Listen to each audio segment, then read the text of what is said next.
Baik, terima kasih kepada seluruh peserta. Ada baiknya sebelum kita memulai, saya akan membacakan beberapa aturan-aturan yang akan berlaku di dalam webinar kita ini. Ya, yang pertama adalah ID daripada para peserta webinar harus menggunakan nama asli, ya, bukan nama perangkat ataupun nama daripada institusi. Ini akan menolong panitia dalam mengkalkulasi segala sesuatu yang diperlukan. Lalu kemudian peserta yang mendapatkan akses ke Zoom tentu saja harus berpakaian sopan, ya. Ini kita adalah secara resmi, walaupun pertemuan kita ini kita gunakan Zoom. Lalu kemudian peserta sangat-sangat diharapkan agar acara dapat berjalan dengan baik untuk mematikan suara atau memute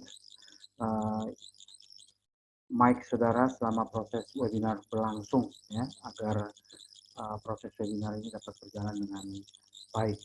Semua peserta yang mengikuti webinar melalui Zoom dapat mengajukan pertanyaan, tetapi ada aturan yang sudah ditetapkan oleh panitia, yaitu dengan cara mengetik di kolom chat kita, ketik terlebih dahulu tanya, lalu dilanjutkan dengan saudara menuliskan nama, asal instansi ataupun institusi, dan lalu kemudian sebutkan pertanyaan saudara dengan singkat dan jelas. Yang terakhir, nanti akan diberikan sertifikat kepada para peserta dan akan dikirimkan secara email. Demikian peraturan yang akan kita gunakan, terapkan selama acara webinar kita ini. Kita akan masuk ke dalam acara presentasi dari Bu Rita Wahyu sebagai tamu kita pada pagi hari ini. Namun sebelum beliau memulai presentasinya, maka saya akan membacakan sedikit rekam jejak daripada Ibu Rita Wahyu, ya. Ibu Rita Wahyu ini adalah penulis daripada buku-buku eksegesis Sesat untuk sastra Ibrani Alkitab, penulis artikel Kristiani, studi kata bahasa Ibrani pada rubrik Teologia Majalah Berkat. Beliau juga adalah pendiri dan pengelola situs populer Kristen dan studi kata bahasa asli Alkitab yang dapat saudara buka di situs www.sarapanpagi.org. Ibu Rita juga merupakan Lecturer of Biblical Hebrew Studies of Israel Bible Center dan anggota Dewan Penasehat Sarkas Indonesia, Christian Institute of Politics, Philosophy and Society. Beliau juga adalah pembicara di banyak sekolah-sekolah tinggi teologi di Indonesia, khusus membawakan topik sastra bahasa asli Alkitab serta antropologi budaya Semitik dan filsafat Yahudi. Beliau mempelajari sastra Alkitab bahasa Ibrani di Israel Institute of Biblical Studies, non-degree program Faculty of Humanities, The Hebrew University of Jerusalem. Beliau juga studi pasca sarjana teologi di STT Ekonomi Jakarta, serta Sekolah Tinggi Filsafat Jeffrey Makassar dan alumni Israel Bible Center. Dan masih banyak lagi tentu saja rekam jejak beliau yang kalau itu saya perlu bacakan maka akan mengurangi waktu beliau untuk presentasi. Dan tanpa memperbanyak lagi waktu, kita akan mempersilahkan kepada Ibu Rita untuk memberikan presentasi pertamanya. Kepada Ibu Rita Wahyu, waktu dan tempat dipersilahkan kepada Ibu. Terima kasih Pak Daniel. Saya presentasi satu kali kan Pak Daniel atau dua kali? Betul Ibu. Selama satu kali ya? jam, satu kali presentasi, nanti akan dilanjutkan dengan tanya jawab oleh para audiens, Bu. Silakan, terima kasih. Ibu Rita. Siap. Saya akan share screen ya.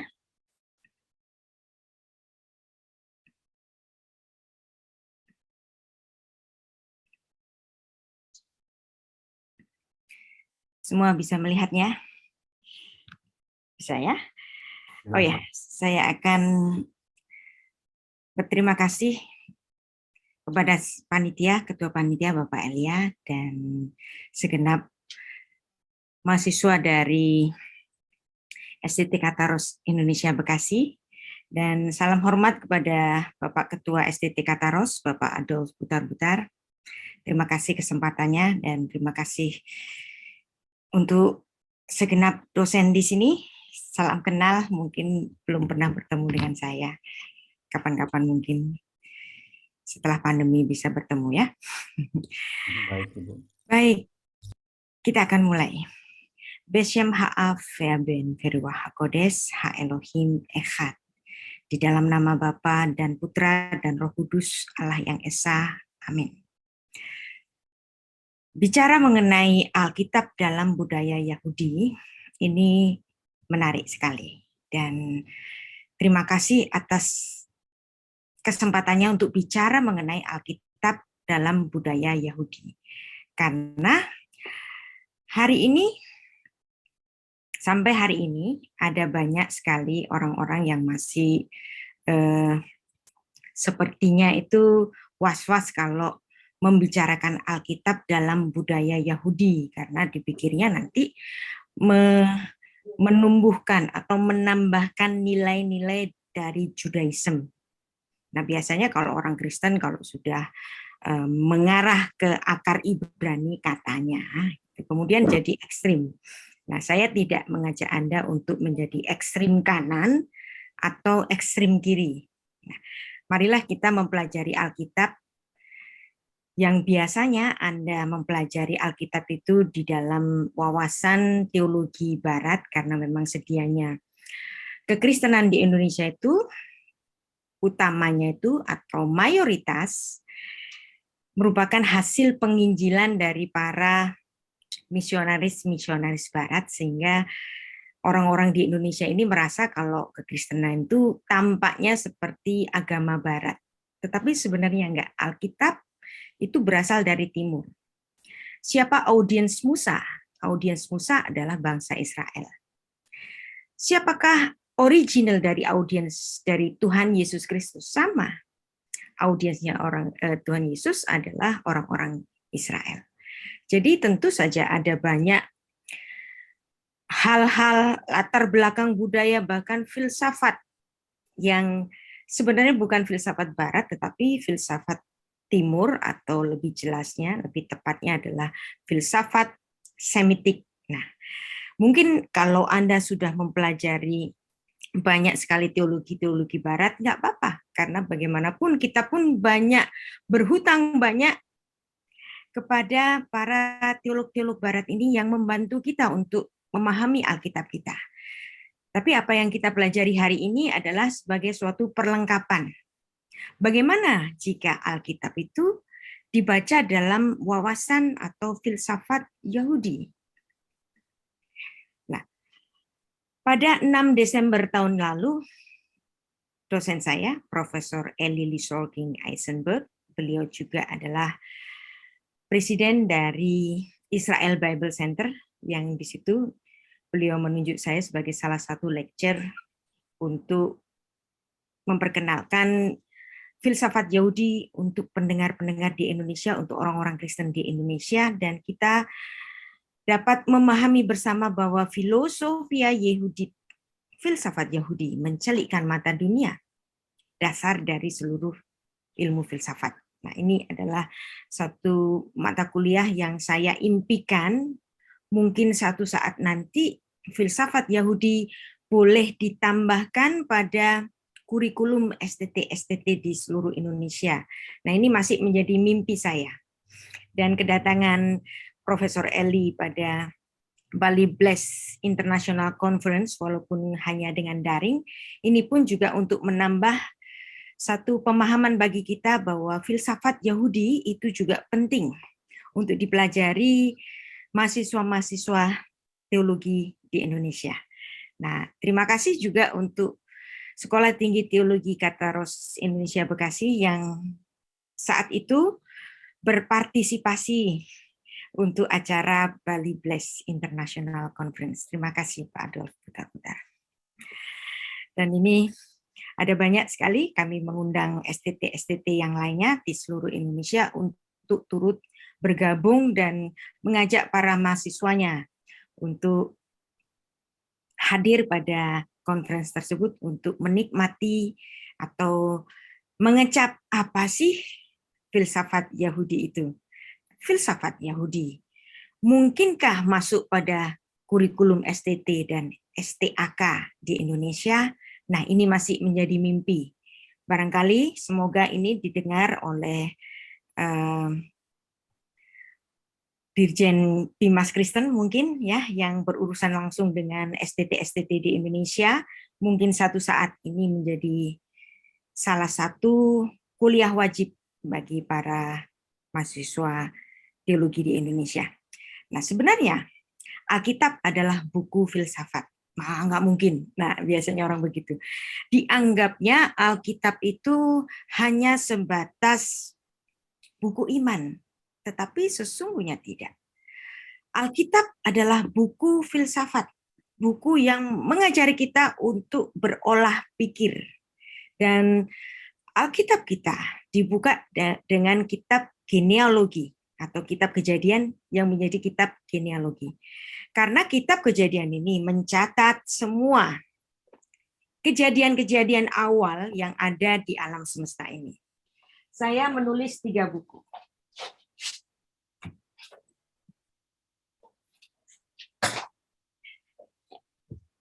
Buku pertama saya adalah Eksegesis Peshat, Kitab Kejadian, Kitab Genealogi, dan sebenarnya ini adalah buku filsafat, bukan sekedar buku hermeneutika membaca Alkitab secara peshat, jujur lurus apa adanya, tetapi di sini membahas tentang olah pikir orang Yahudi ketika dia membaca Alkitab. Dan ini merupakan buku yang mengupas bahwa segala apa yang terjadi di alam semesta itu ada di kitab Kejadian, termasuk genealogi langit dan bumi, genealogi monoteisme, di mana Kejadian 1 ayat 1. Kalau Anda membacanya dalam naskah bahasa asli, Anda akan tahu. Genealogi air, wah, mana ada kata air dalam kitab Kejadian pasal 1? Kalau dibaca dalam bahasa Indonesia atau dalam bahasa Inggris, itu nggak ada. Tetapi kalau Anda membaca dalam bahasa asli Ibrani, itu akan Anda ketahui bahwa awal mula air itu di mana? Di Kejadian 1 ayat 1. Ya, mohon diturunkan dulu resennya, nanti ada sesi tanya jawab tersendiri ya. Kemudian ada genealogi cakrawala, tumbuhan, kalender. Kok bisa ada genealogi kalender? Awal mula kalender itu dari mana? Ketika Tuhan menciptakan matahari dan bulan, dan matahari dan bulan itu menjadi tanda-tanda bagi musim-musim dan waktu. Genealogi manusia, Kejadian pasal 2, di mana Tuhan itu menciptakan manusia itu dari debu yang dari tanah. Dan sebelumnya ada satu pernyataan dari Tuhan, Kejadian 1 ayat 26, marilah kita menjadikan manusia dengan gambar dan rupa kita. Nah, itu genealogi manusia. Kemudian ada genealogi binatang di darat, genealogi nafas, genealogi nama, kapan ada nama pertama kalinya di kitab Kejadian. Genealogi pernikahan, Kejadian 2 ayat 20. Tuhan menciptakan laki-laki dan perempuan, dan di situ lembaga pernikahan yang pertama didirikan oleh Tuhan. Dan kemudian ada genealogi keselamatan. Kapan ada genealogi keselamatan? Yaitu ketika Tuhan membereskan dosa pada saat Adam melakukan perbuatan dosa. Pemberesannya sudah ada sejak di Taman Eden, dan itu dicatat dalam Kejadian pasal 3. Dan kemudian ada banyak sekali rentetan genealogi, termasuk genealogi bahasa, genealogi orang-orang pilihan, dan genealogi bangsa pilihan. Nah, buku filsafat mana selain Alkitab bicara mengenai kelahiran sebuah bangsa? Tidak ada. Ya, orang boleh berkata, kami bangsa ini bisa merunut sampai Adam. Ya, tapi mana buktinya? Mana literaturnya? Nah, literatur yang betul-betul dapat bercerita mengenai genealogi sebuah bangsa adalah Alkitab, dan di situ ditunjukkan bagaimana bangsa-bangsa di dunia ini lahir dari ke-70 putra-putra Nuh, dan dari semuanya itu Tuhan memilih keturunan Sem, dari Sem Tuhan memilih keturunan Abraham, kemudian dipilihlah Yakub, kemudian Yakub menurunkan bangsa pilihan Tuhan, yaitu Israel. Dan apa buktinya buku ini atau buku Kejadian itu merupakan satu buku filsafat. Nah, Anda akan banyak bisa menggali di situ, misalnya ketika Adam menamakan istrinya Hawa, ya, Hawa itu artinya hidup. Nah, itu ada dasar filosofisnya. Ketika Tuhan berjanji atau memaklumatkan kepada Adam, yang pertama kalinya pemberesan dosa itu bahwa Tuhan akan mengirimkan seorang pemberes dosa, yaitu keturunan perempuan yang Tuhan maklumatkan dalam Kejadian 3 ayat 15. Dan di situ pada hari kematian Adam mendapatkan suatu harapan kehidupan, yaitu melalui keturunan dari si perempuan itu. Sehingga Adam menamai istrinya dengan sang hidup, Hawa. Nah, jadi ini ada dasar filosofi, ada dasar filsafat. Maka tidak bisa tidak, seorang filsuf pertama yang pernah ada di bumi ini tidak lain tidak bukan, dia adalah Adam. Jadi filsuf yang pertama itu bukan Thales yang dari Yunani yang baru muncul pada abad ke-6 sebelum Masehi, bukan, atau you name it, mungkin Plato, mungkin Aristoteles Anda menyebutkannya, enggak. Seorang yang memiliki kemampuan berpikir yang pertama dia adalah Adam. Dan utamanya dalam buku ini adalah bicara mengenai genealogi keselamatan. Kejadian pasal 3. Dan setelah itu saya menuliskan buku kedua bicara mengenai penggenapan dari Proto-Evangelium itu, Kejadian 3 ayat 15 itu dengan hadirnya Allah yang inkarnasi. Jadi penggenapannya buku Kejadian 1 sampai 6 ya, itu digenapi dengan buku Besorat Hatzelaf, Injil Salib. Dan ini tebalnya itu 800-an halaman, cukup panjang. Jadi kalau Anda baca buku saya yang tebal-tebal seperti ini, jangan kaget atau jangan takut, Anda bisa membacanya mungkin per bab atau per topik. Dan ini adalah buku saya yang terbaru, kelanjutan dari buku yang pertama tadi, bicara mengenai banjir Nuh, dan di situ merupakan genealogi bahasa-bahasa dan genealogi bangsa-bangsa yang lahir dari ke-70 keturunan Nuh. Dan di situ Tuhan menempatkan Nuh sebagai Adam yang baru. Ya, ada yang mengatakan bahwa buku saya tampaknya terlalu mahal. Ya, tetapi Anda tidak harus membeli buku saya, para mahasiswa teologi. Anda dapat membacanya secara online gratis di laman Sarapan Pagi Biblika. Jadi misalnya di sini ada judul Nuh sebagai Adam yang baru. Nah, Anda bisa nanti mencari satu topik Nuh sebagai Adam yang baru. Nah, nanti Anda kasih tambahan Sarapan Pagi. Itu sebagai kata kunci, nanti Anda oleh Google diarahkan ke situ, Anda bisa klik. Dan setiap sub-sub bab yang ada di buku ini, itu juga mayoritas ada di Sarapan Pagi Biblika. Dan memang bentuknya itu tidak dalam format buku seperti ini, tetapi bentuknya tentu saja dalam format website. Jadi berbeda, tapi isinya kurang lebih sama. Jadi Anda nggak usah terlalu takut, misalnya, waduh ini bukunya ketebelan, gitu. Saya mau nyicil aja baca, atau mungkin merasa buku ini kemahalan. Ya. Anda bisa membacanya di laman sarapanpagi.org. Dan seperti tadi, buku filsafat yang mana bicara mengenai kelahiran sebuah bangsa? Hanya di Alkitab. Dan Alkitab kita selalu bicara mengenai genealogi, mengenai silsilah, mengenai asal muasal. Dan silsilah ini, kalau biasanya saya dulu juga begitu sih, ngapain sih ditulis silsilah di Alkitab ini? Ternyata silsilah itu adalah merupakan bagian yang sangat penting, bahkan oleh orang-orang Yahudi dianggap yang terpenting. Sehingga orang-orang Yahudi sampai hari ini mereka tahu dari mana asal usulnya, dan silsilah itu sangat penting termasuk dalam perjanjian baru. Karena memang Tuhan itu betul-betul memilih sebuah bangsa. Dari Adam, Tuhan memilih Set. Dari Set, Tuhan memilih Nuh. Dari Nuh, Tuhan memilih Sem. Dari Sem, Tuhan memilih Abraham.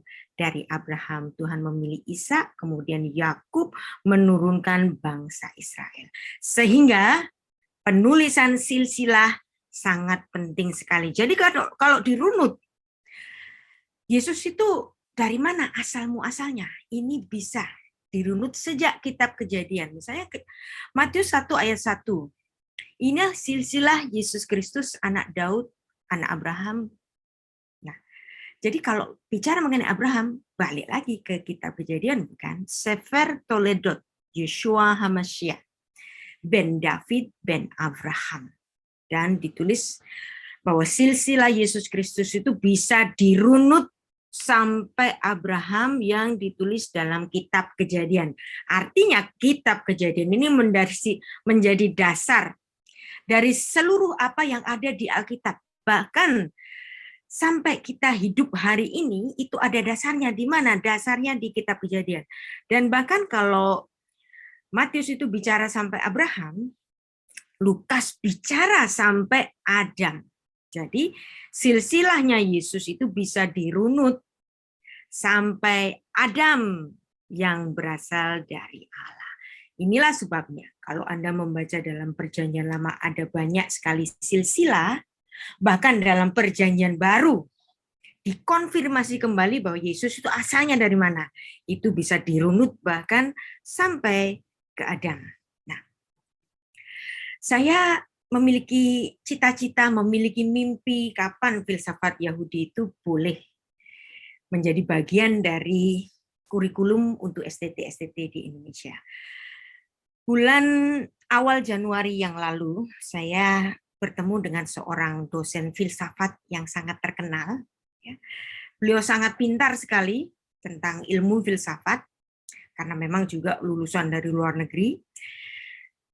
Saya memperkenalkan diri saya adalah seorang pengajar sastra Ibrani dan juga filsafat Yahudi. Tapi apa yang beliau katakan mengenai filsafat Yahudi? Beliau langsung nyeletuk, oh filsafat Yahudi. Beliau mengatakan Rabbi Moses ben Maimonides. Ya. Jadi saya di situ agak kaget gitu. Oh, ternyata orang yang sehebat ini tetapi masih menganggap bahwa filsafat Yahudi itu baru dimulai pada zamannya Maimonides atau Rabbi Moses ben Maimun, yang dimana Rambam ini, Rabbi Moses ben Maimun ini baru muncul pada abad ke-12. Jadi para filsuf di Indonesia ini, jadi para dosen-dosen filsafat di Indonesia ini, semua memiliki mindset yang sama, bahwa filsafat Yahudi itu baru muncul pada eranya Rambam ini. Buat saya ini sangat menyedihkan, karena filsuf-filsuf Barat itu sebenarnya nggak fair. Kalau dikatakan bahwa filsafat Yahudi itu baru dimulai pada abad ke-12 Masehi, ya, pada masanya Rabbi Moses ben Maimun. Atau mungkin yang agak kuno sedikit, yaitu Saadia Gaon, Rabi abad ke-10. Atau mungkin zamannya Ibnu Esra pada abad ke-11. Buat saya ini sangat nggak fair kalau filsafat Yahudi dimulai dari rabi-rabi ini. Ya, rabi-rabi abad pertengahan ini. Itu nggak fair.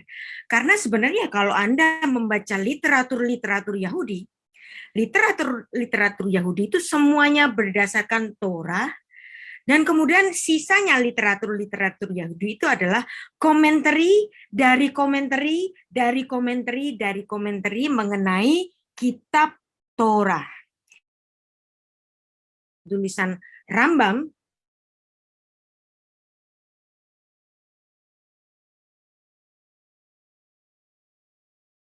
dari Rabi Saadia Gaon. Itu tulisannya juga mengenai komentari Torah. Demikian juga Ibnu Ezra bicara mengenai komentari Torah. Dan rabi-rabi setelahnya bicara mengenai komentari dari Torah itu. Yang artinya Torah menjadi, kitab Torah itu menjadi dasar dari semua tulisan para rabi ini.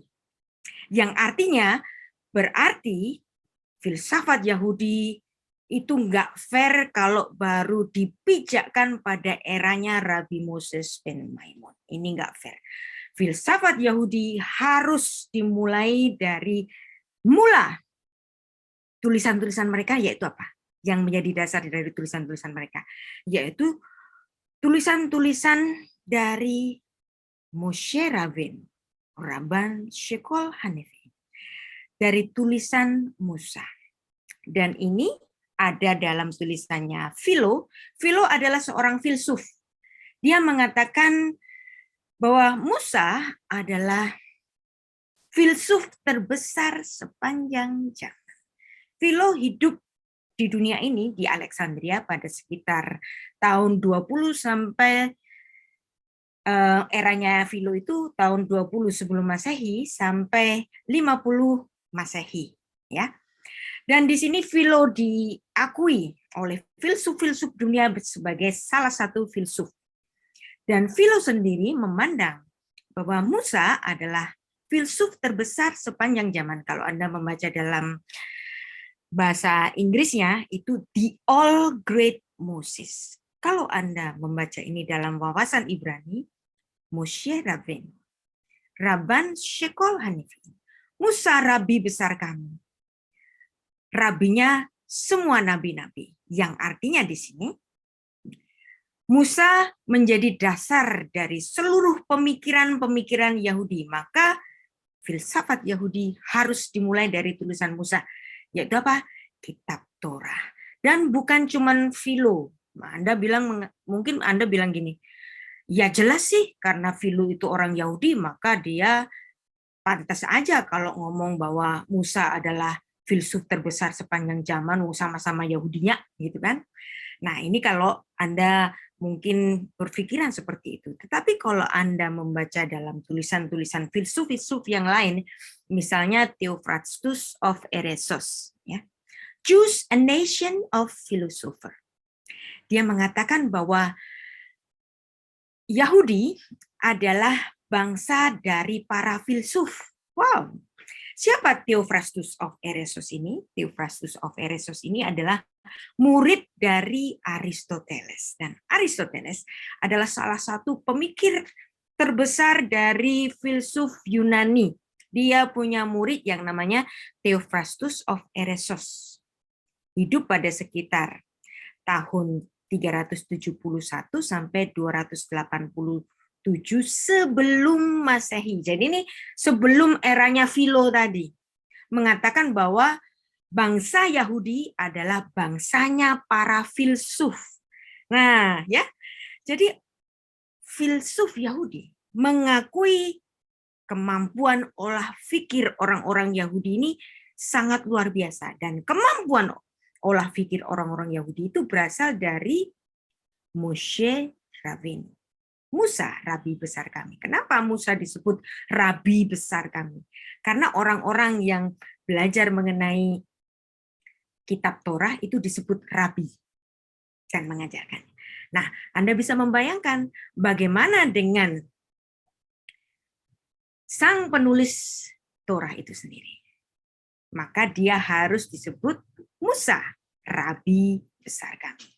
Dan ini tulisan dari Rabbi Jonathan Sacks.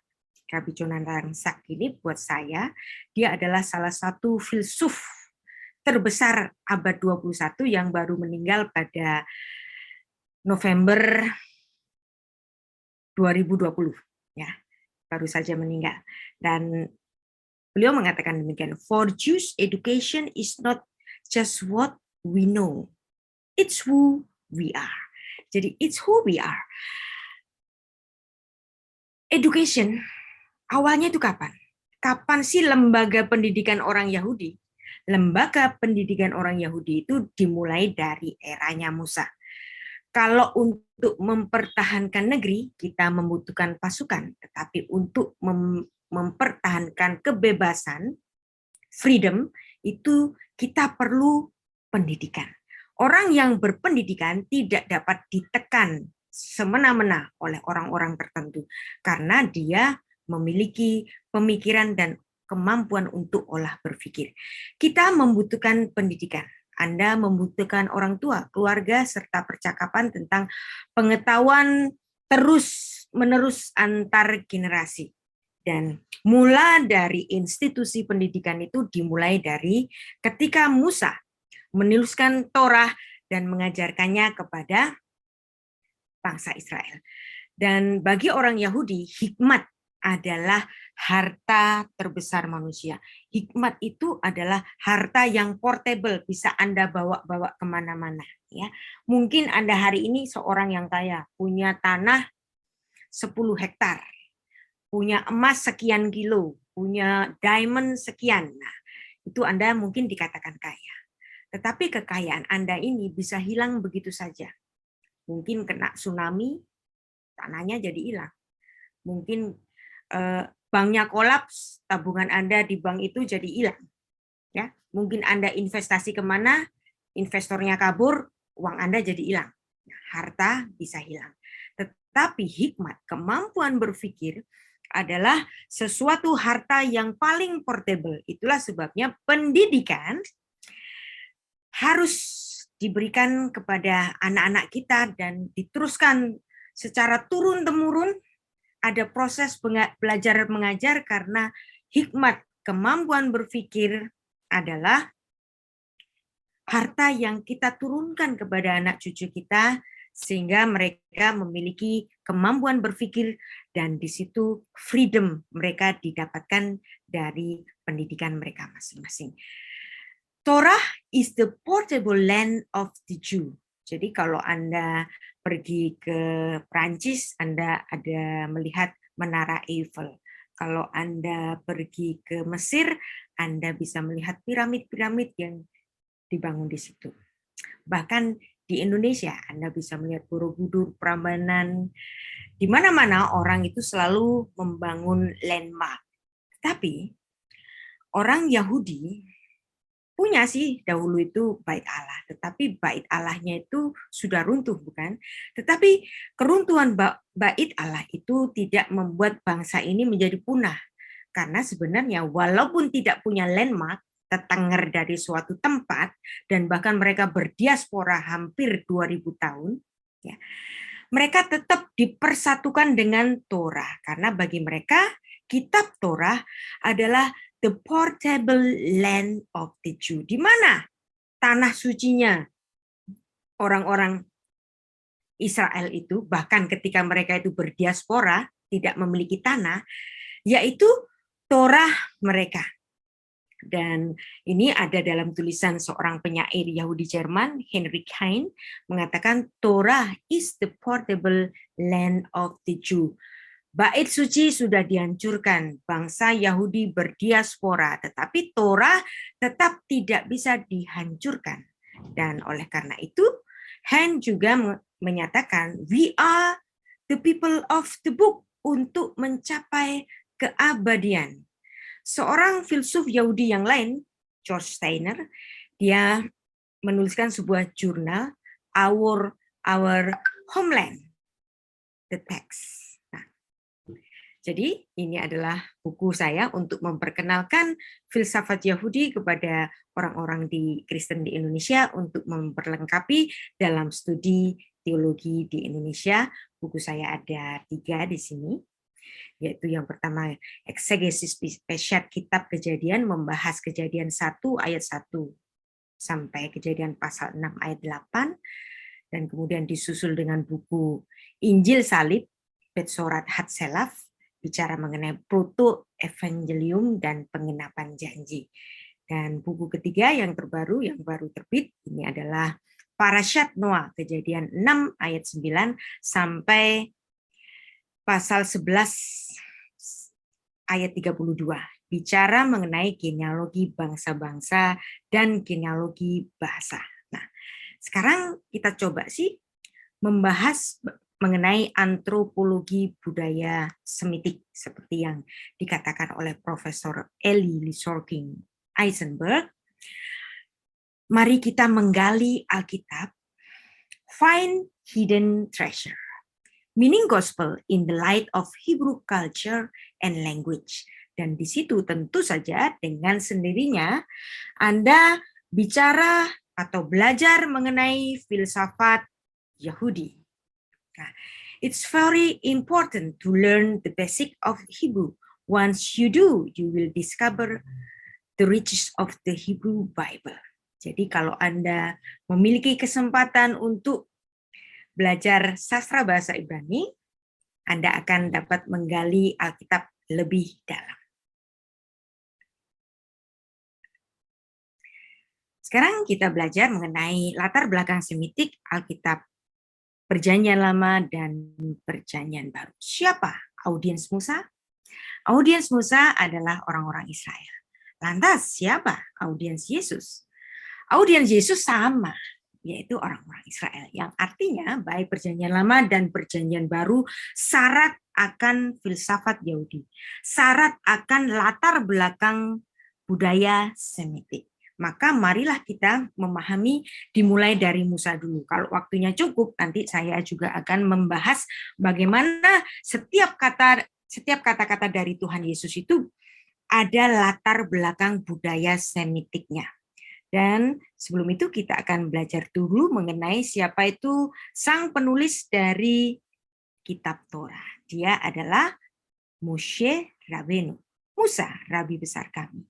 Dan Anda tahu semuanya sudah tahu kalau Anda apalagi lulusan dari sekolah minggu pasti tahu kejadian Musa itu kayak gimana sih waktu kecil itu. Nah, waktu kecil ketika dia masih bayi dilarung oleh ibunya ke Sungai Nil supaya dia terbebas dari kematian bayi-bayi yang pada saat itu ada infantisida, yaitu pembunuhan bayi-bayi pada zamannya Fir'aun pada saat Musa ini lahir. Kemudian ketika bayi ini makin besar nggak bisa disimpan lagi, maka ibunya ini melarung bayinya itu, dilarung di Sungai Nil dengan harapan ada orang Mesir yang akan mengambilnya. Dan ternyata benar, yang mengambilnya adalah putri Fir'aun. Dan putri Fir'aun itu mengambil bayi malang ini dan diangkat sebagai putranya sendiri. Sehingga tentu saja otomatis Musa menjadi Prince of Egypt. Dan ada lagi yang seumuran dengan Musa itu, yaitu putra mahkota, dia adalah Ramses. Dan kemudian Ramses ini menjadi putra mahkota yang pertama. Musa ditempatkan sebagai putra mahkota yang kedua. Jadi kedudukan Musa di istana Fir'aun menjadi Mishneh Lamelech. Mishneh Lamelech itu adalah tahta kedua. Seorang yang dipersiapkan untuk menjadi pemimpin bagi Mesir untuk menempati tahta kedua. Jadi kebiasaan-kebiasaan kerajaan-kerajaan itu selalu ada putra mahkota yang akan menjadi the future king. Tetapi mereka juga mempersiapkan tahta keduanya. Barangkali ada sesuatu menimpa putra mahkota ini, maka putra mahkota kedua ini diharap bisa menggantikan itu. Ya, misalnya kalau hari ini itu yang paling jelas, yaitu antara Pangeran William dan Pangeran Harry, ya, Pangeran Harry. Sebelum Pangeran William itu memiliki putra, Pangeran Harry itu menjadi tahta kedua, ya, menjadi putra mahkota kedua. Jadi nanti the future king-nya itu Pangeran William. Nah, kalau ada terjadi apa-apa dari Pangeran William, itu nanti Pangeran Harry yang akan menggantikan. Nah, selalu seperti itu. Nah, sekarang Pangeran William itu sudah punya putra, maka kemudian the future king-nya itu putranya dari William ini. Dan Pangeran Harry menjadi tahta ketiga. Nah, setelah punya putra lagi, tampaknya bagi Hari, wah, aku udah nggak mungkin jadi raja karena Williamnya sudah memiliki 2 putra. Maka dia keluar dari kebangsawanan Inggris itu untuk memilih menjadi orang biasa. Jadi ada kebiasaan dari kerajaan-kerajaan selalu mempersiapkan future king itu 2. Ya, yang pertama adalah Ramses, yang kedua adalah Musa. Tetapi di sini luar biasa sekali.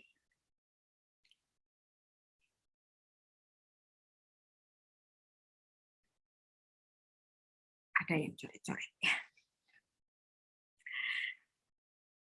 Ternyata Tuhan memiliki satu rencana yang besar bahwa memang sejatinya Tuhan memilih Musa untuk menjadi pemimpin bangsa Israel yang menjadikan satu otomatis bahwa Musa menjadi pemimpin bangsa Israel. Musa menjadi raja bagi Israel untuk sekaligus menjadi panglima perang, sekaligus menjadi guru bagi orang Israel ketika mereka keluar dari Mesir. Jadi Anda bisa bayangkan di sini, ini adalah rencana Tuhan yang luar biasa. Hebat banget ini rencananya, ya. Kalau misalnya Musa itu dibiarkan tinggal bersama orang tuanya, dia akan menjadi orang-orang yang sekelas budak. Barangkali dia bisa menjadi orang yang nggak pernah ngecap apa itu sekolah. Mungkin dia jadi buta huruf. Maka Tuhan betul-betul memberikan satu jalan bagi Musa ini untuk dapat dididik menjadi seorang pemimpin.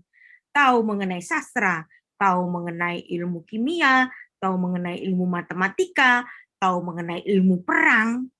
Karena dia dipersiapkan untuk menjadi raja masa depan, dia harus disekolahkan. Disekolahkannya di mana? Sekolahnya di istana Fir'aun. Ini adalah masa 40 tahun bagi Musa yang pertama. Dia menjadi Prince of Egypt. Sehingga dalam kitab maaf, dalam kitab Kisah 7 ayat 22 tunggu.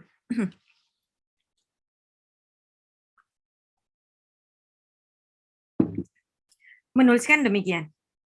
Kisah 7 ayat 22. Musa dididik dalam segala hikmat orang Mesir, dan ia berkuasa dalam perkataan dan perbuatannya. Ini kalimat ini sepertinya sederhana, tapi dalam sekali. Yang artinya Musa memang dididik dalam hikmatnya orang Mesir, supaya dia menjadi pemimpin. Kemudian dia memiliki kuasa. Kenapa dia dikatakan memiliki kuasa? Karena dia Prince of Egypt. Mishneh Lamelek, tahta kedua. Perkataannya memiliki kuasa, perbuatannya memiliki kuasa karena dia adalah sang pangeran Mesir itu. Ya. Dan kalau Anda membaca kitab Perjanjian Baru dalam terjemahan bahasa Ibrani, setiap menulis nama Musa itu selalu ditambahi apa? Moshe Rabbeinu. Moshe Rabbeinu. Musa, rabi besar kami. Karena memang Musa dihormati sebagai seorang rabi yang besar karena dia yang menuliskan kitab Torah. Dan Musa ini adalah seorang yang lahir dari keluarga keturunan Lewi. Nah, dan ibunya ketika mengandung anak laki-laki, dan ternyata lahirnya itu sangat cantik sekali, dan di situ ada ancaman pembunuhan anak-anak bayi orang Ibrani dan akan dibunuh, maka si ibu ini tidak tega kalau bayi ini harus terbunuh di situ. Maka dia melarung bayinya itu sehingga nanti diadopsi oleh putri Fir'aun ini. Dan Musa di situ menjadi Mishneh Lamelek, menjadi pangeran Mesir. Nah, ayat ini menarik sekali ya. Ayat ini menarik. Bagaimana mungkin Keluaran 2 ayat 8 ini ada hubungannya dengan Perjanjian Baru?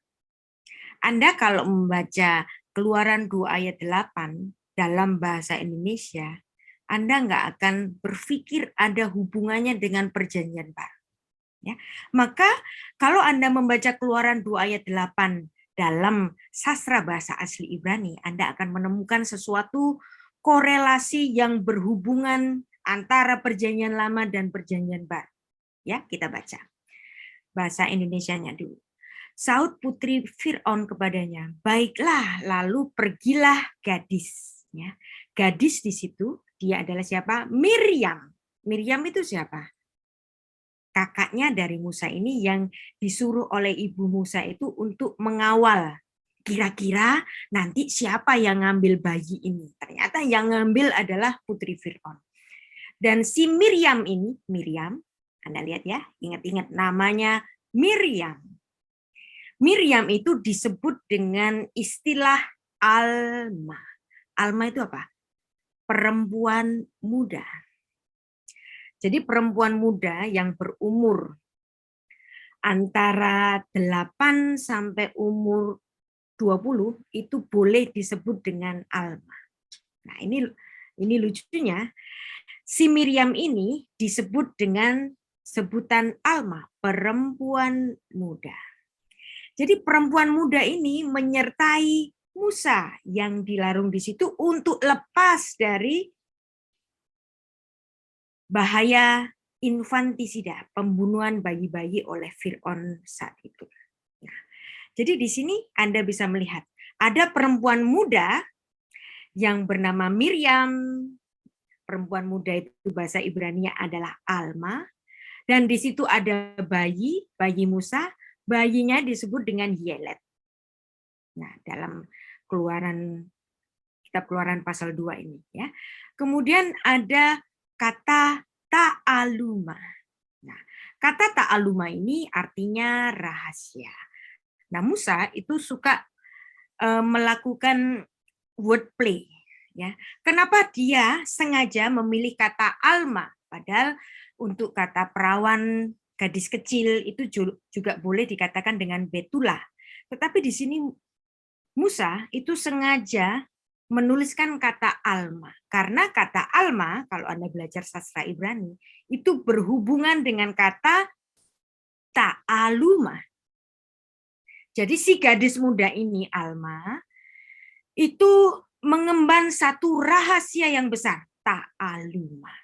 Jadi Anda lihat di sini, lihat baik-baik, ada hubungan antara Yelet itu bayi, kemudian ada nama Miriam, kemudian ada kata Alma, perempuan muda, kemudian ada kata ta'aluma, ya Alma berurusan dengan ta'aluma. Apa itu ta'aluma? Ta'aluma adalah rahasia. Jadi Anda di sini bisa menggali suatu rahasia besar apabila Anda membacanya dalam filsafatnya orang Yahudi. Ada Alma, ada Miriam, ada Yelet, ada ta'aluma. Ya. Nah, ini adalah wordplay yang dilakukan oleh Musa. Jadi kalau Anda membaca tulisannya Musa, tulisan Musa itu tidak hanya berurusan dengan kalimat, tidak hanya berurusan dengan kata-kata, tetapi Musa itu suka melakukan wordplay. Wordplay-nya di mana di sini? Musa melakukan wordplay antara Alma dan ta'aluma. Alma itu gadis muda, kemudian ta'aluma adalah rahasia. Jadi alma dan ta'aluma itu memiliki akar kata yang sama. Akar katanya itu ada ayin, lamet, mam. Nah, jadi di sini saya juga mempresentasikan kepada Anda untuk belajar filsafat Yahudi itu lebih baik Anda juga mempelajari sastra Ibrani. Karena filsafat Yahudi itu sangat berhubungan dengan sastra Ibrani, termasuk untuk menghafalkan huruf-huruf yang ada di dalam Alkitab bahasa asli.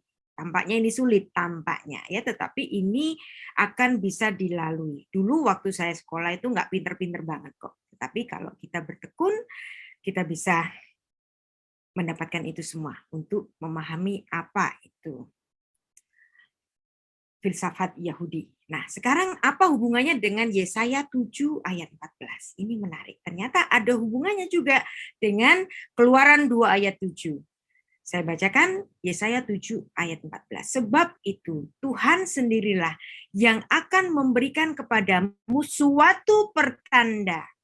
Seorang perempuan muda di sini, ya, Yesaya menuliskan Alma. Wow, ada kata Alma. Yang kata yang sama dipakai di dalam Keluaran 2 ayat 8 tadi.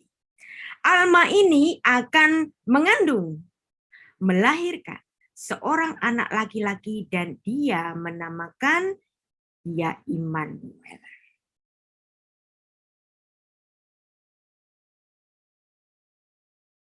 Ya. Nah, jadi kemudian pada abad ketiga sebelum Masehi, ada Raja Ptolemeus itu meminta kepada 70 rabi Yahudi itu untuk menerjemahkan kitab Tanakh Ibrani. Nah, ada yang kebagian untuk menerjemahkan kitab Yesaya di sini. Nah, Yesaya 7 ayat 14 tadi, kata Alma, yaitu kata perempuan muda, itu diterjemahkan dalam bahasa Yunani dengan Parthenos. Nah, ini biasanya rame dalam bahasan-bahasan di YouTube itu mengenai hubungan antara Parthenos yang dipakai di dalam Matius pasal 1 itu. Kok Parthenos sih? Parthenos itu kan perempuan muda. Alma itu perempuan muda, tapi Parthenos itu artinya perawan. Kok pakai perawan gitu. Nah, sekarang kita akan menggali apa hubungan antara Alma bahasa Ibrani dengan Parthenos bahasa Yunani yang seringkali banyak dibicarakan. Jadi dalam bahasa Ibrani ada dua kata yang dalam artian perempuan muda atau perawan. Yang pertama adalah betulah. Betulah itu istilah teknis untuk perempuan yang belum dijamah laki-laki, betulah. Ya, jadi kalau Alma itu diberikan kepada perawan yang antara berumur mulai 8 tahun sampai kira-kira umur 20 tahun. Itu boleh disebut Alma. Nah, dan itu juga dalam artian perawan.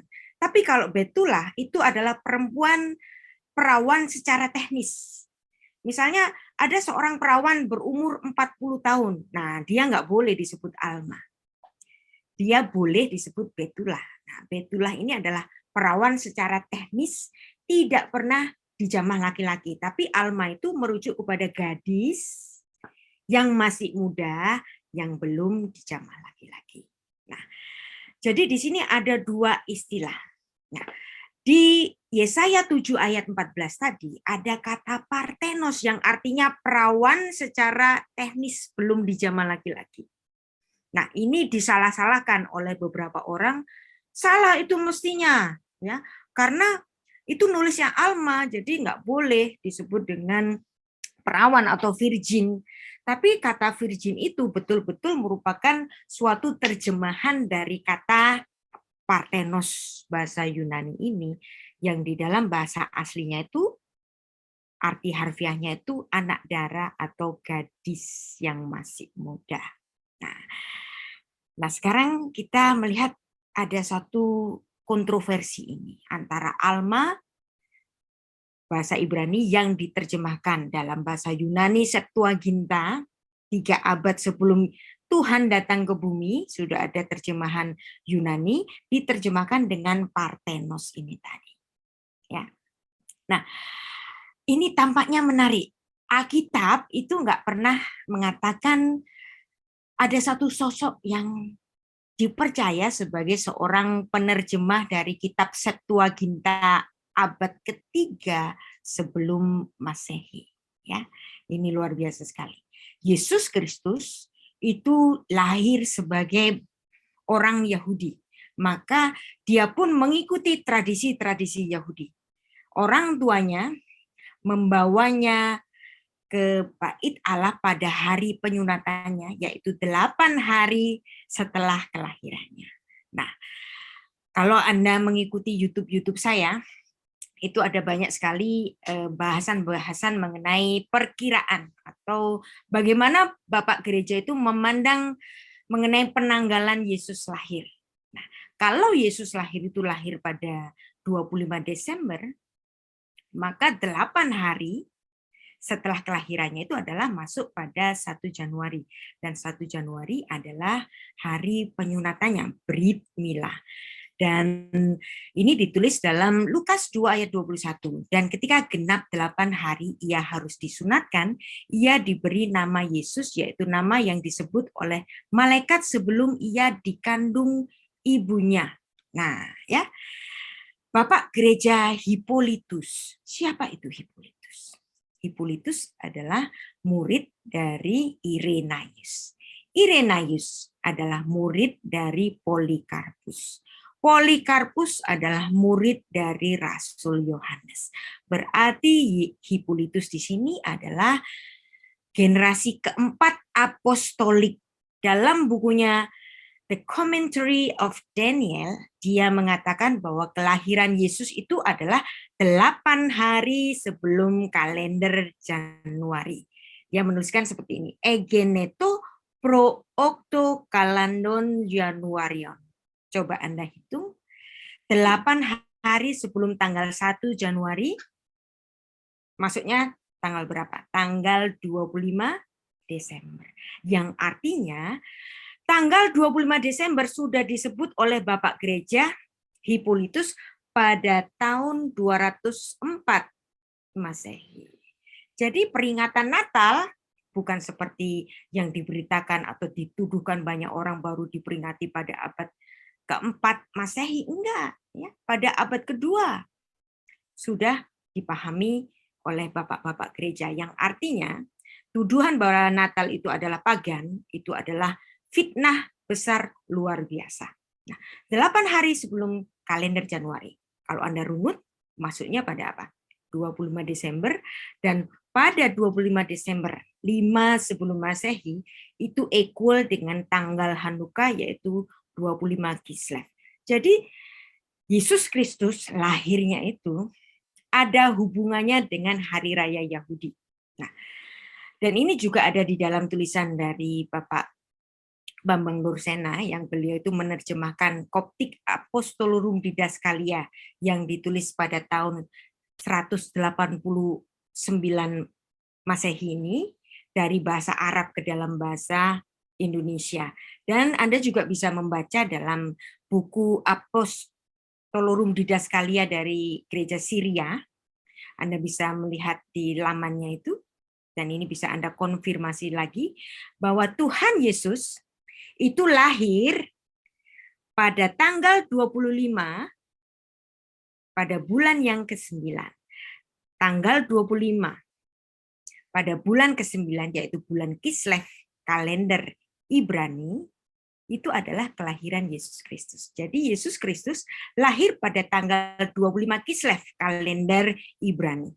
Nah, ini dokumen-dokumen gereja purba ini membuktikan kepada kita semua, ada banyak golongan mesianik Indonesia atau orang yang kembali ke Yahweh itu menuduh bahwa bapak-bapak gereja ini sudah terpengaruh oleh Greko-Romawi. Tetapi kalau Anda membaca dokumen gereja purba di sini, luar biasa, ini membuktikan, ya.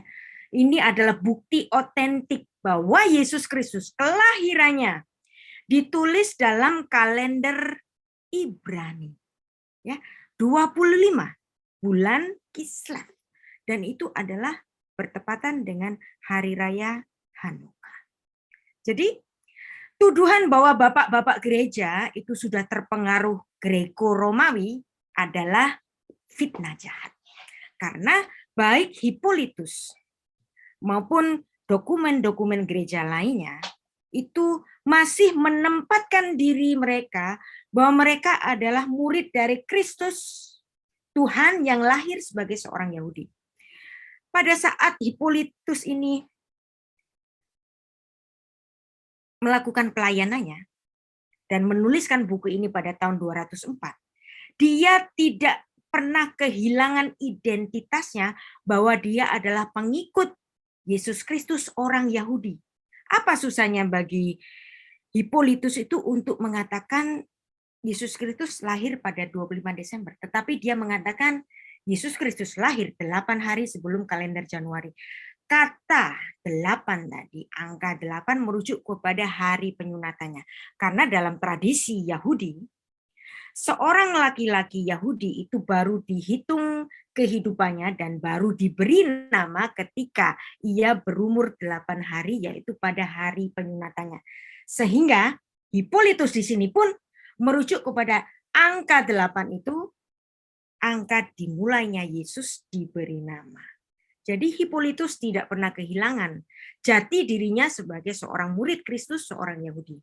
Bahkan dokumen-dokumen gereja, Koptik Apostolorum Didaskalia maupun Syriac Apostolorum Didaskalia menuliskan kelahiran Yesus dalam kalender Ibrani.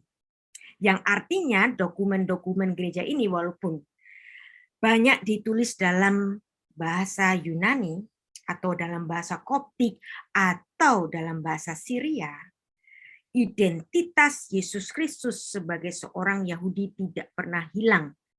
Buktinya apa? Tanggal kelahiran Yesus ditulis dalam kalender Ibrani. Nah, ini kalau Anda mengikuti milisnya dari Dr. Ellis Books Club, Anda akan takjub luar biasa ya kalau Anda menemukan ini ya. Kalau Anda bersama-sama membaca dari tulisan dari Profesor Eli ini. Bahwa Profesor Eli memandang bahwa pemikiran-pemikiran dari bapak-bapak gereja ini luar biasa. Dan mereka tidak pernah kehilangan dari pemikiran bahwa mereka adalah murid Yesus seorang Yahudi. Bahwa menurut pemikiran dari bapak-bapak gereja ini, mereka menyatakan bahwa inkarnasi Allah ke bumi, inkarnasi itu dimulai dari kelahirannya, ataukah dimulai pada saat dia menjadi janin, masuk ke dalam kandungan dari Maria itu. Tentu saja ketika ia menjadi janin, masuk ke dalam perutnya Maria itu. Dan kapan ini terjadi? Hal ini terjadi pada tanggal 14 Nisan menurut catatan-catatan dari bapak-bapak gereja. Dan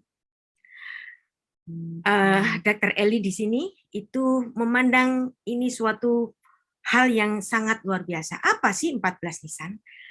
14 Nisan itu adalah tanggal yang juga merupakan tanggal kematiannya.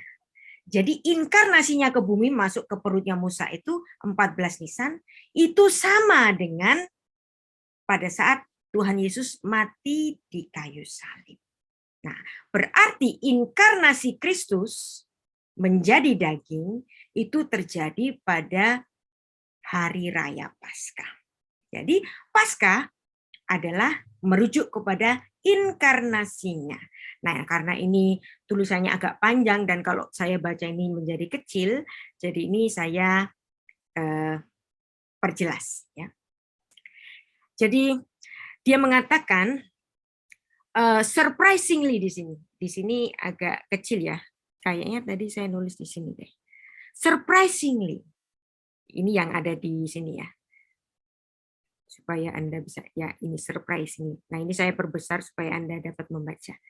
Surprisingly, the early church follow a very Jewish idea that the beginning and the end of important redemptive event often happen in the same day.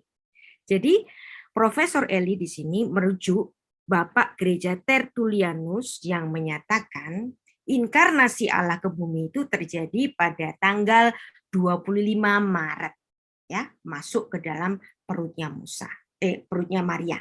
Nah, 9 bulan setelahnya jadi deh tanggal 25 Desember. Nah, tanggal 25 Maret ini menurut pemikiran bapak-bapak gereja waktu itu merujuk kepada tanggal 14 Nisan. Karena ini merujuk kepada tanggal yang sama dengan tanggal kematiannya, yaitu 14 Nisan seperti yang ditulis dalam Yohanes 19 ayat 14 yang merujuk pada hari persiapan Paskah. Hari persiapan Paskah ini bahasa Ibraninya Erev Pesach. Erev Pesak itu jatuh pada tanggal 14 Nisan. Berarti kalau Yesus kedatangannya ke bumi harus dikaitkan dengan 7 hari raya, Anda sudah mendapatkannya.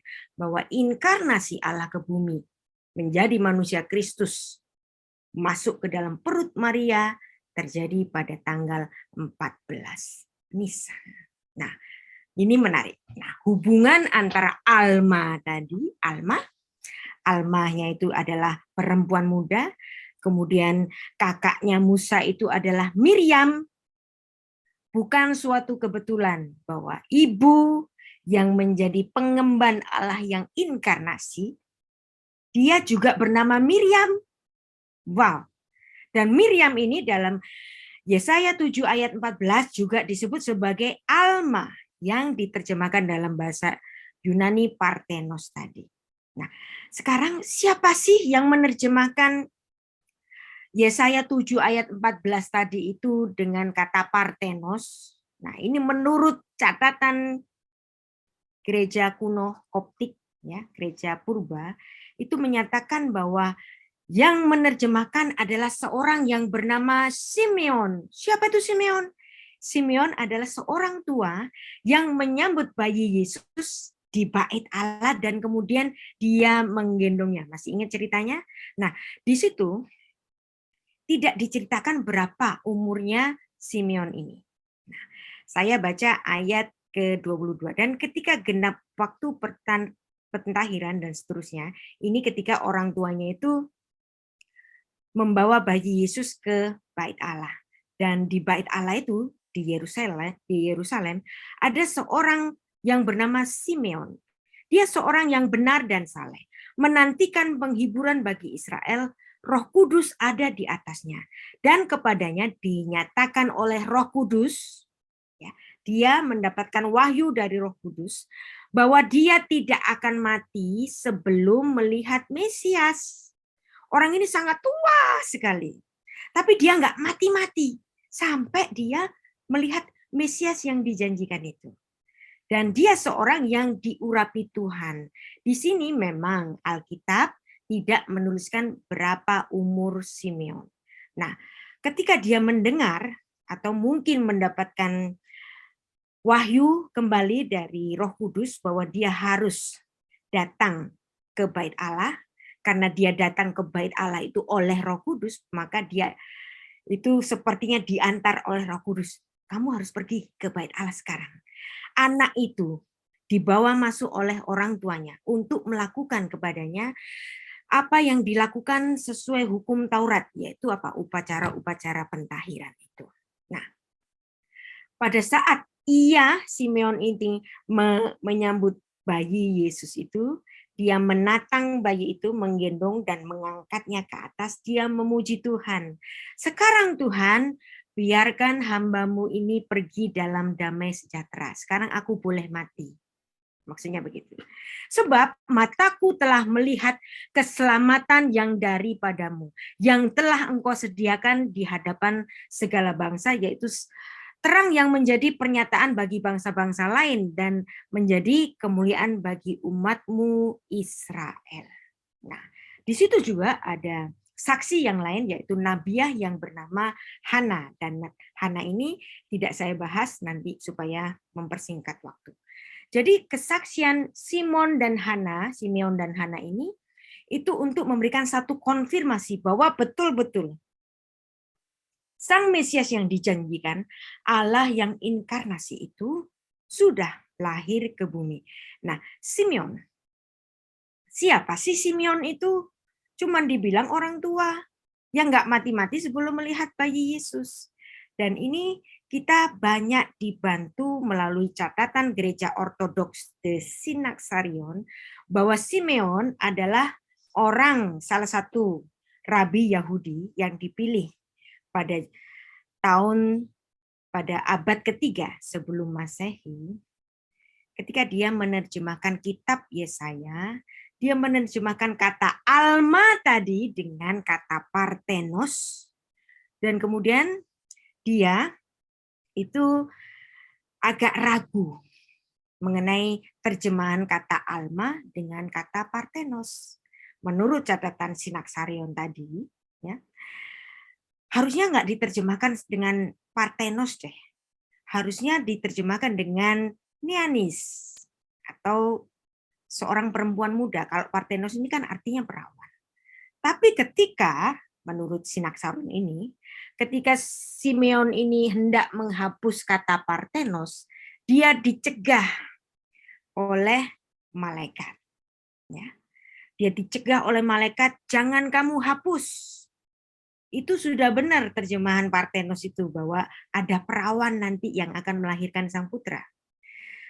Nah, karena Simeon ini ragu dan dia minta konfirmasi, kalau memang terjemahanku ini benar, maka biarkanlah aku hidup sampai aku melihat penggenapannya ayat ini. Maka malaikat tadi menyanggupi apa yang diminta oleh Simeon ini. Dia menjadi hidup, bahkan menjadi orang yang tertua kala itu. Bisa Anda bayangkan, ya. Kalau seandainya pada abad ketiga sebelum Masehi itu dia berumur 40 tahun dan Yesus baru lahir pada kira-kira tahun 4 sebelum Masehi, maka umurnya Simeon ini bisa menjadi 300 tahun lebih loh. Ya, walaupun tidak dicatat di Alkitab. Tetapi dokumen gereja ini menarik sekali, memberikan catatan kepada kita. Ya memang ini nggak Alkitabiah. Anda bisa mengatakan, wah itu nggak mungkin Ibu. Gitu. Tapi ini adalah catatan dari gereja purba, yaitu misalnya dalam Koptik Sinaksarion. Anda juga bisa membaca dalam Sinaksarion dari gereja ortodok yang lain. Bicara yang sama, bahwa Simeon adalah sang penerjemah kitab Yesaya tadi, yang dia meminta hidup sampai dia melihat penggenapan Yesaya 7 ayat 14 tadi. Jadi ada hubungan antara perjanjian lama, Keluaran 2 ayat 8, ada bayi, ada perempuan muda, ada seorang yang bernama Miriam. Dan kemudian di perjanjian baru, ada bayi, ada perempuan muda, ada Miriam yang menjadi pengasuh dari Allah yang inkarnasi tadi. Jadi kontroversi, walaupun ini kontroversi, tetapi dokumen gereja Sinaksarion bisa bercerita kepada kita logika dari kebenaran dari terjemahan Septuaginta yang menerjemahkan kata ha-alma menjadi Parthenos, dan ini digunakan di dalam Matius 1 ayat 20. Nah, jadi di sini kalau Anda membaca Gulungan Laut Mati, ada di The Great Isaiah Scroll, kata alma ini betul-betul ada di dalam Gulungan Laut Mati. Jadi ini betul-betul ada. Dikonfirmasi oleh sejarah bahwa kata alma ada di dalam dokumen Laut Mati. Jadi mengenai alma menjadi Parthenos, siapa yang menerjemahkan dari seorang yang bernama Simeon, kemudian oleh inspirasi Roh Kudus, Rasul Matius juga mengutip apa yang ditulis dalam kitab Septuaginta tadi dengan kata Parthenos juga. Dan pada terjemahan Ibraninya Anda kembali ketemu alma di sini. Jadi ada alma, ta'aluma, bahwa Miriam pada perjanjian lama menyimpan rahasia. Jangan sampai ketahuan. Kalau ketahuan nanti adikku bisa dibunuh oleh Firaun. Di zaman perjanjian baru, Miriam, Maria perjanjian baru, itu pun juga berusaha menyembunyikan agar Allah yang inkarnasi ini jangan sampai dibunuh oleh Herodes. Dan Miriam menjadi pengasuh bagi Allah yang inkarnasi di situ. Jadi ini ada hubungannya bahwa Yesus betul-betul lahir pada tanggal 25 Kislev, kalender Yahudi, dan ada hubungan perjanjian lama dan perjanjian baru, ada infantisida perjanjian lama, pembunuhan bayi-bayi ketika ada satu bayi Musa, bayi-bayi pada zaman Musa dibunuh. ada satu Allah yang inkarnasi lahir sebagai bayi, bayi-bayi pada zamannya juga dibunuh oleh Herodes. Dan ini juga, catatan ini dicatat dalam kitab-kitab sejarah setelahnya. Misalnya ada di dalam sumber sejarah non-Kristen, misalnya dalam tulisan Macrobius, bahwa ketika Kaisar Agustus mendengar anak-anak lelaki di Suria, jadi Suria itu membawahi tanah suci juga bagian Yudea, yang dimana di situ Herodes membunuhi putranya sendiri. Lebih baik menjadi babi bagi Herodes karena Herodes nggak makan babi daripada menjadi anak-anaknya Herodes. Dan infantisida ini secara tidak langsung itu dikutip dalam sejarah-sejarah Alkitabiah, dalam Saturnalia juga, ya. Oke, dan itu untuk memberikan satu bukti kepada kita hubungan antara perjanjian lama dan perjanjian baru yang dua-duanya berkaitan dan keduanya memiliki runutan sejarah yang saling kait-mengkait. Tampaknya saya sudah bicara 1 jam dan nanti kita bisa membahas mengenai apa sih hubungan pengajaran Yesus dengan filsafat Yahudi. Baik, kita akan bisa bertanya jawab. Saya kembalikan kepada Pak Daniel Nainggolan.